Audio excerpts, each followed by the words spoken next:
नमस्कार। आज मैं फिर आपके सामने अपराध की एक और घटना लेकर आया हूँ। आज के अपराध की घटना हालिया है, हाल फिलहाल की है। प्रदेश वही अपना उत्तर प्रदेश, जिला झांसी, इलाका टहरौली और गांव कुम्हरिया। हुआ कुछ यूँ कि तारीख थी 24 जून 2025। शाम के वक्त करीब 7 बजे घर के जो मालिक थे अजय राजपूत अपने बेटे संतोष राजपूत के साथ एक फंक्शन में ग्वालियर से लौटकर अपने घर पहुंचे। उन्होंने देखा कि उनके घर का दरवाज़ा बाहर से कुंडी लगाकर बंद किया गया है। ताज्जुब हुआ, कुंडी खोली और देखा घर के भीतर सारा सामान छितरा हुआ, अलमारियां खुली हुई, संदूक खुले हुए और उनकी पत्नी यानी अजय राजपूत की पत्नी और उनके बेटे संतोष राजपूत की मां का शव उनके बिस्तर पर पड़ा हुआ है।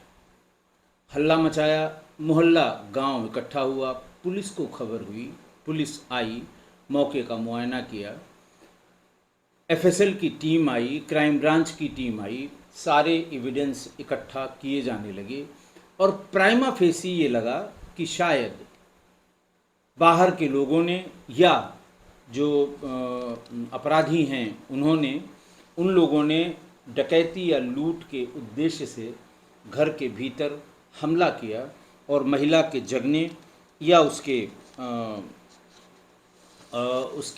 विरोध करने पर उसकी हत्या हो गई।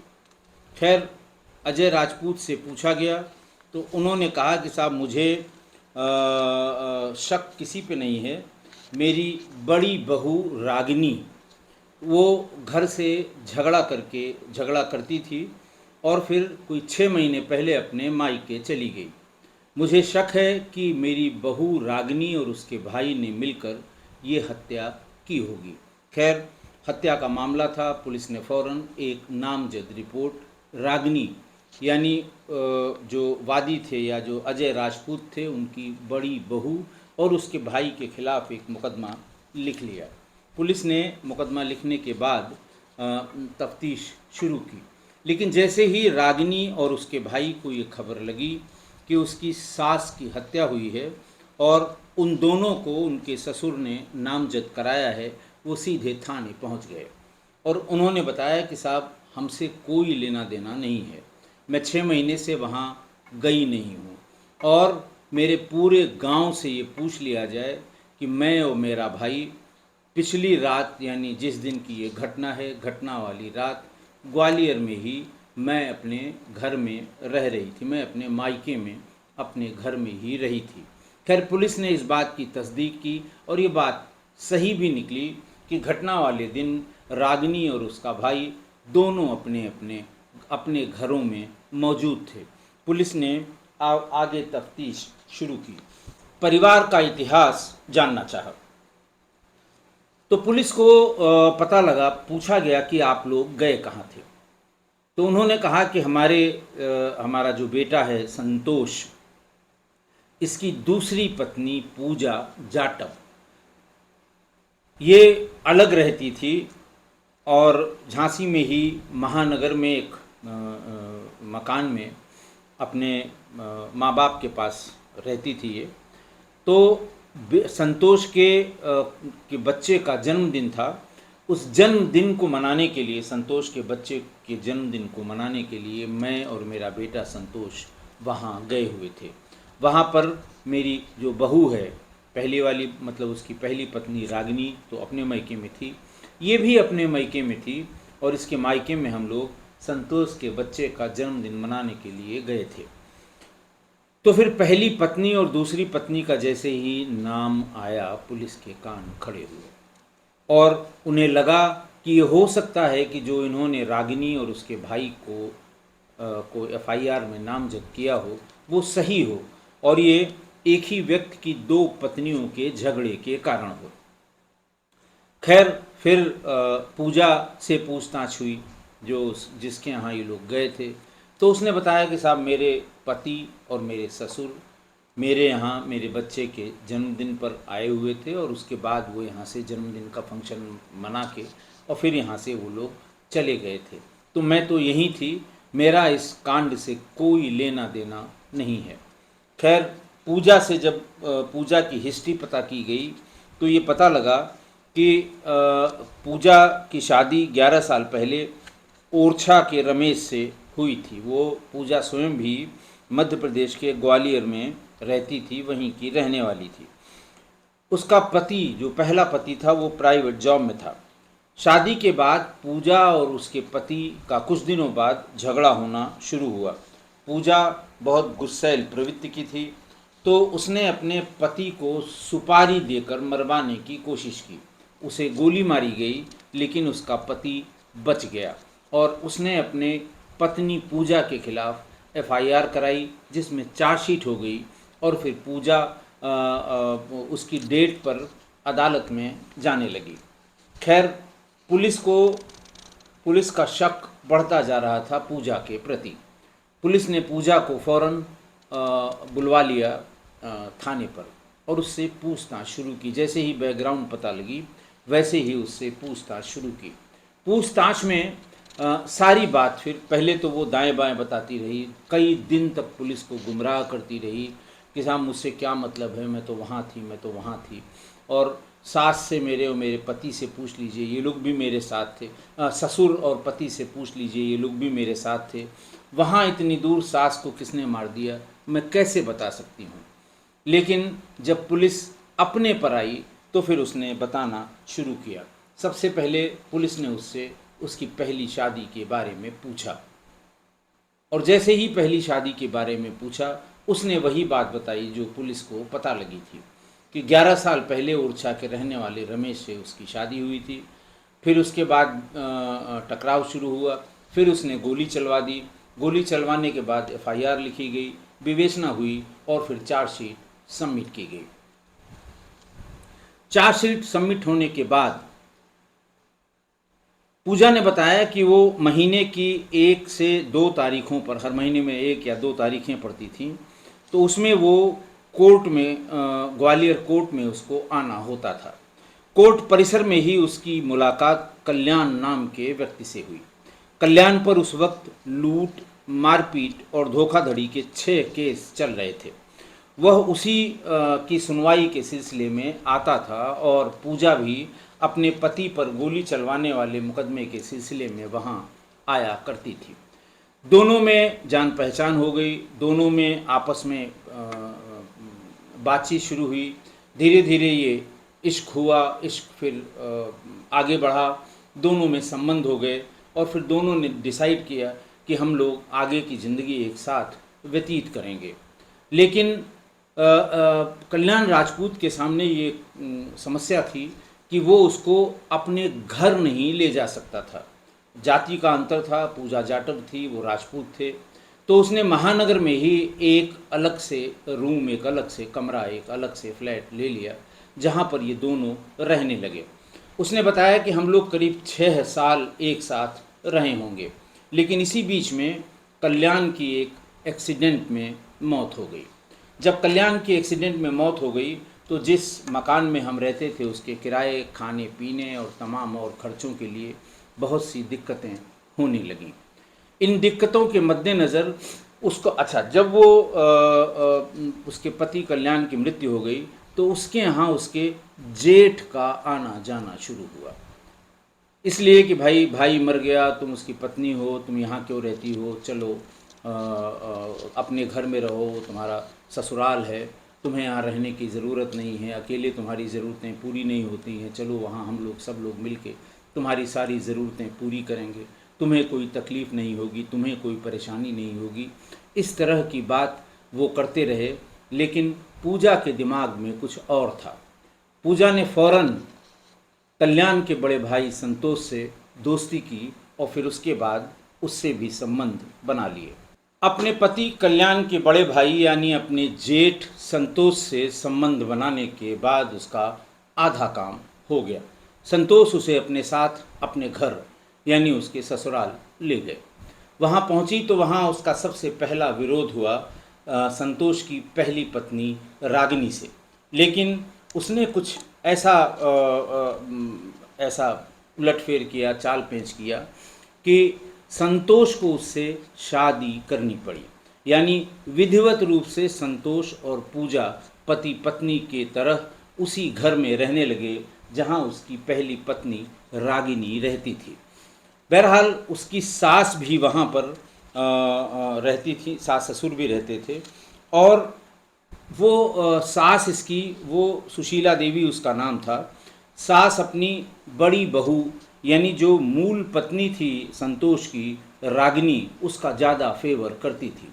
और इसी वजह से रागिनी और पूजा के बीच में झगड़े होने लगे।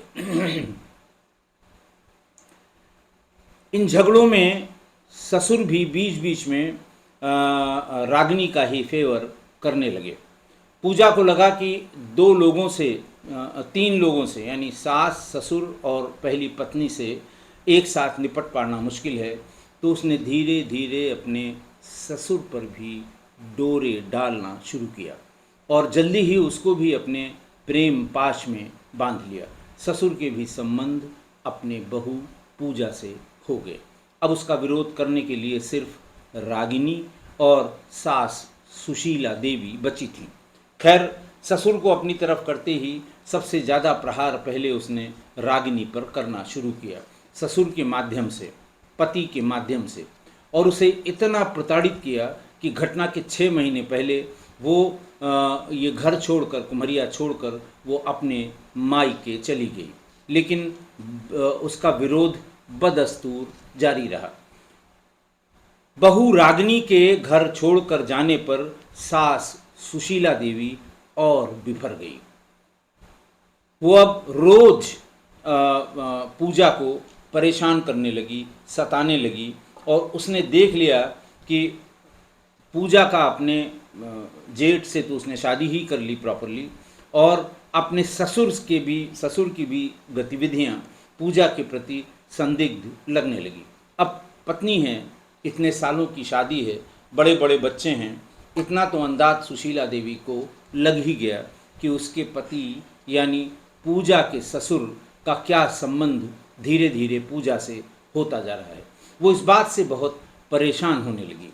इसी बीच मौका देखकर, जैसा पूजा ने बताया कि मौका देखकर उसने ये कहा कि ये रोज़ रोज़ की झिकझिक है। अपने ससुर से कहा कि हमें जो 18 बीघे ज़मीन आपकी है उसमें कल्याण के हिस्से की, जिसकी मैं मूल पत्नी थी, कल्याण के हिस्से की 8 बीघा ज़मीन दे दीजिए। हम उसे बेच के कुछ अपना काम शुरू करेंगे ताकि हम, अच्छा इसी बीच में संतोष से उसको एक बच्चा भी हो गया। कल्याण से तो कोई बच्चा नहीं हुआ था, लेकिन संतोष से उसको एक बच्चा भी हो गया। उसने कहा है हम बच्चे का पालन पोषण कैसे करेंगे, अपना जीवन कैसे जीवन यापन करेंगे, इसलिए हमें ये 8 बीघा ज़मीन, 16 बीघे में से 8 बीघा ज़मीन दे दीजिए, हम उसे बेचकर अपना जीवन यापन करेंगे। सास ससुर को राजी होना था, वो तुरंत राजी हो गए। पति संतोष वो भी फौरन राजी हो गया कि भाई 8 बीघा हमारा है, 8 बीघा बड़े भाई का है, बड़े भाई की पत्नी थी, तो मूल रूप से इसका हुआ, आप इसको दे दीजिए। लेकिन सास ने इसका पूरा विरोध किया। उसने कहा मेरे जीते जी मैं किसी को भी ये ज़मीन नहीं लेने दूंगी। तमाम कोशिश की पूजा के ससुर ने, पूजा के जो जेठ थे, जो पति हो गए थे संतोष ने, कि माँ उनकी इस बात के लिए राजी हो जाए कि 8 बीघे ज़मीन इसको दे दी जाए। लेकिन वो किसी भी कीमत पे ये ज़मीन अपने जीते जी पूजा को देने को तैयार नहीं हुई। तब पूजा ने दूसरा प्लान बनाया।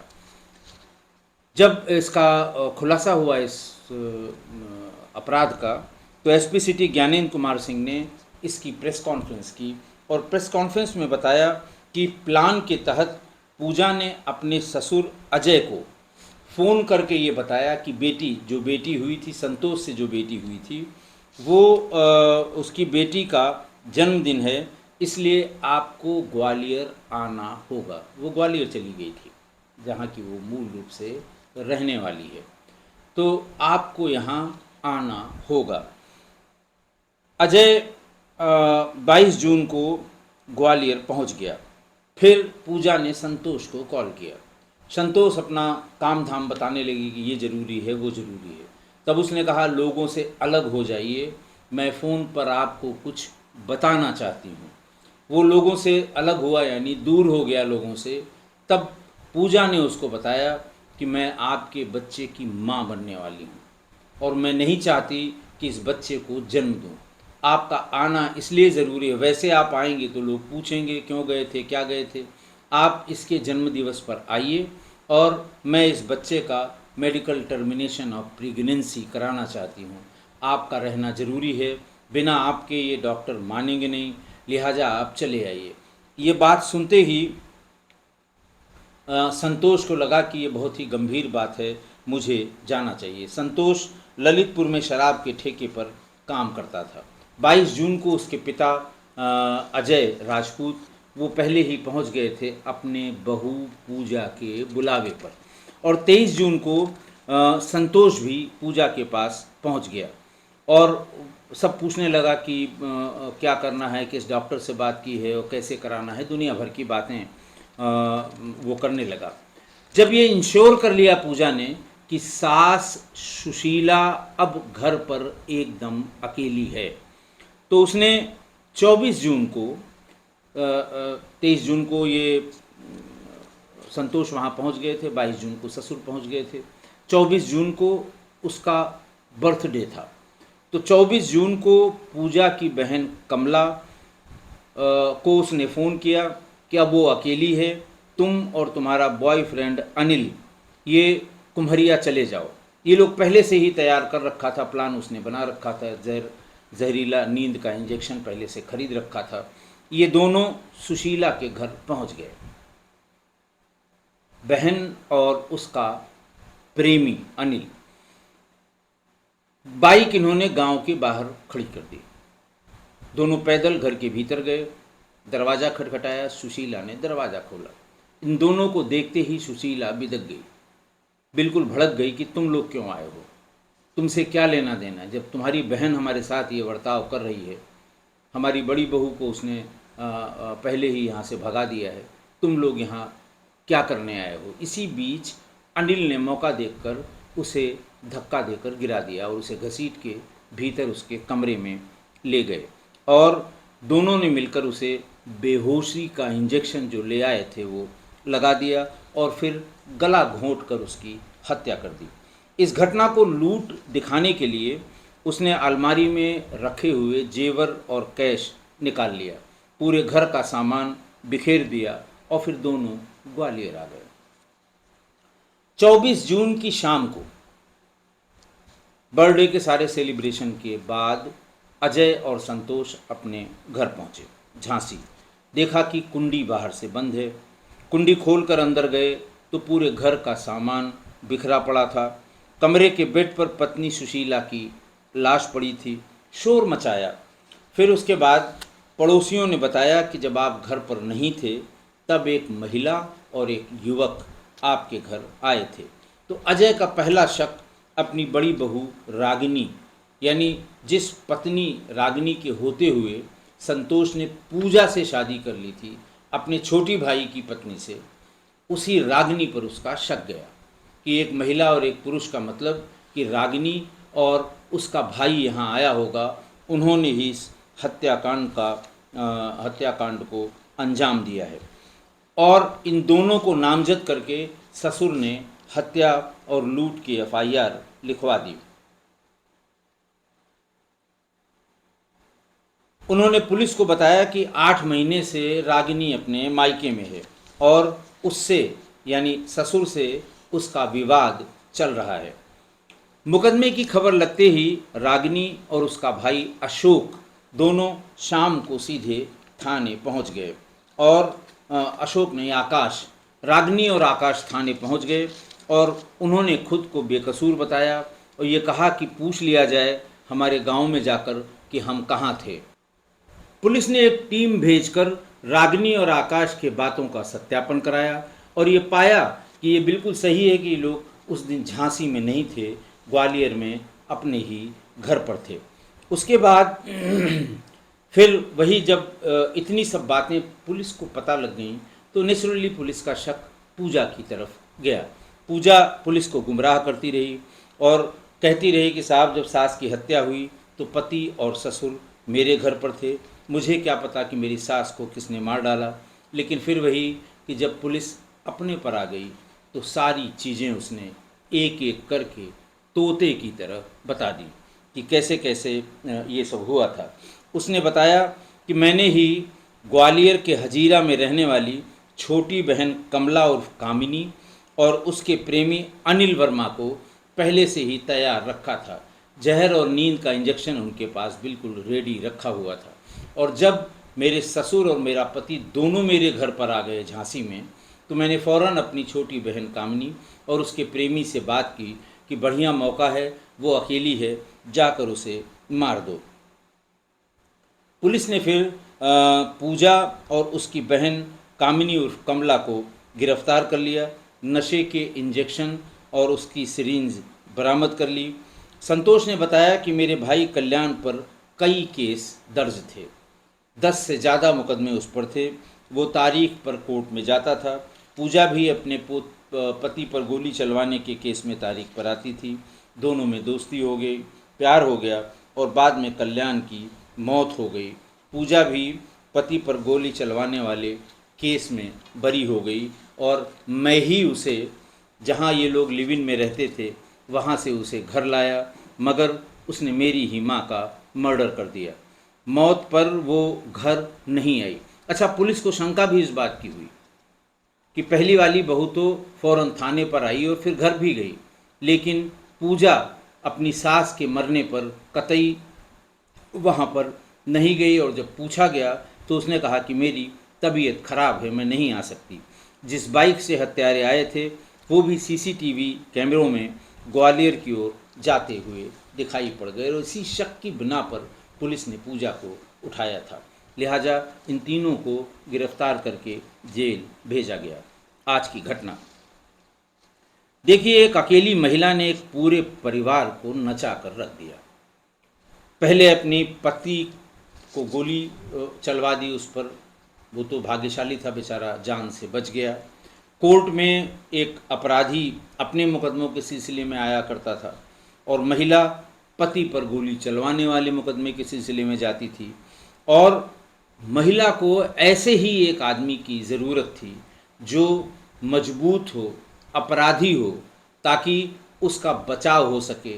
लोग ये सोचकर कि इसने अपने पति पर हमला कराया है, इस पर मुकदमा चल रहा है, लोग उसकी तरफ दूसरी नज़र से देखते थे।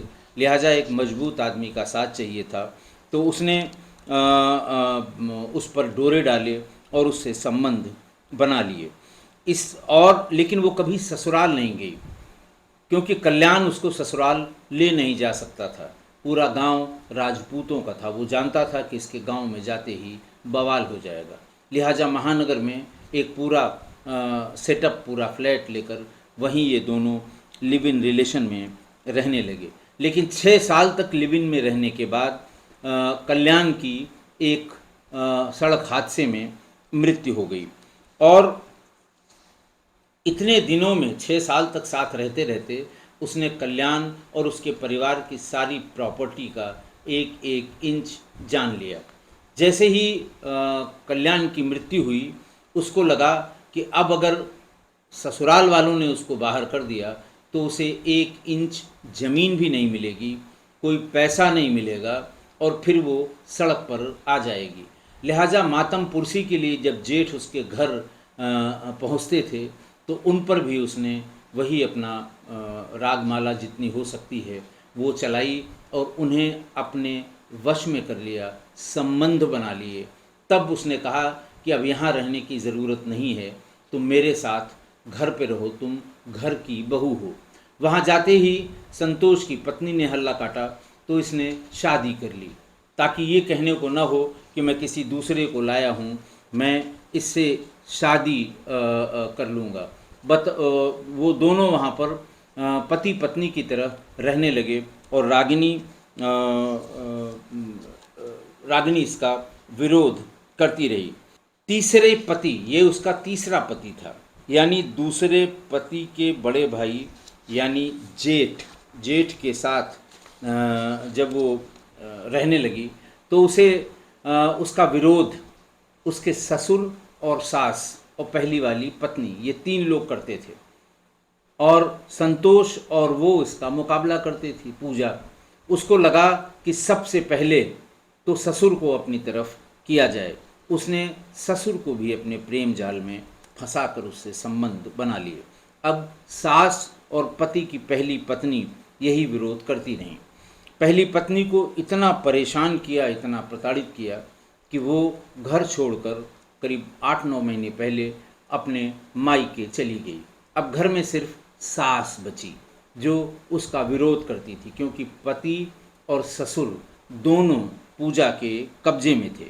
बहरहाल सास उसका इसलिए विरोध करती थी कि वो उस महिला के हाव भाव और घर के सारे मर्दों के साथ जो उसका व्यवहार था या जो संबंध था उसका उसको पता चल गया था।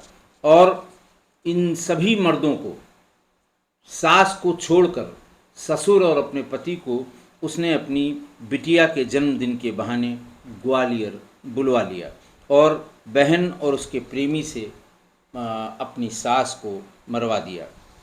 अब आप देखिए एक महिला ने क्या नहीं किया। 2 रिश्ते पारिवारिक रिश्तों में बहुत ही पवित्र माने जाते हैं, एक जेठ का और एक ससुर का। उत्तर भारत में गांवों में आज भी जेठ और ससुर के सामने बहुएं पूरा घूंघट करती हैं। शहरों में तो ये सब अंतर खत्म हो गया है, लेकिन देहात में ये आज भी है। जेठ और ससुर के लिए पूरा घूंघट किया जाता है उनके सामने, ताकि वो उनकी शक्ल न देख सकें। कहीं कहीं तो ये है कि जेठ अगर घर के भीतर जाते हैं तो खांसी, जिसको कहते हैं खांस कर या खखार कर, ये संकेत देते हैं कि हम घर के भीतर आ रहे हैं, ताकि छोटे भाइयों की पत्नियां वो घूंघट कर लें, पर्दा कर लें। और अगर कहीं गलती से स्पर्श हो गया तो स्पर्श को महापाप माना गया है, चाहे वो जेठ का हो और चाहे ससुर का, बल्कि जेठ का स्पर्श ज़्यादा पाप का कारण बनता है। तो इस तरह के ये जो रिश्ते हैं ससुर और जेठ, इन दोनों से पूजा ने अपने स्वार्थ में संबंध बना लिए। और शायद इन्हीं तरह की बातों को लेकर आज से सैकड़ों हजारों साल पहले महर्षि वेदव्यास ने लिखा था कि नृपस्य चित्तम कृपणस्य वित्तम तिर्या चरित्रम पुरुषस्य भाग्यम दैवो न जानाति कुतो मनुष्य। आशय ये है कि राजा का मन, नृपस्य चित्तम, राजा का मन, कृपणस्य वित्तम, कंजूस का धन, तिर्या चरित्रम यानी स्त्री का चरित्र, और पुरुषस्य भाग्यम यानी पुरुष का भाग्य, ये बातें देवता भी नहीं जान पाते। मनुष्य की क्या हैसियत है इन बातों को जानने की। तो शायद महर्षि वेदव्यास ने उस समय में इसी तरह की बातों को लेकर ये लिखा होगा, जो आज तक कोई इसमें बदलाव नहीं है, ये जस का तस है। और समय समय पर इस तरह की वारदात पर यही कोट किया जाता है। आशा है आप मेरी इस बात से सहमत होंगे। आज के लिए इतना ही। बहुत बहुत धन्यवाद।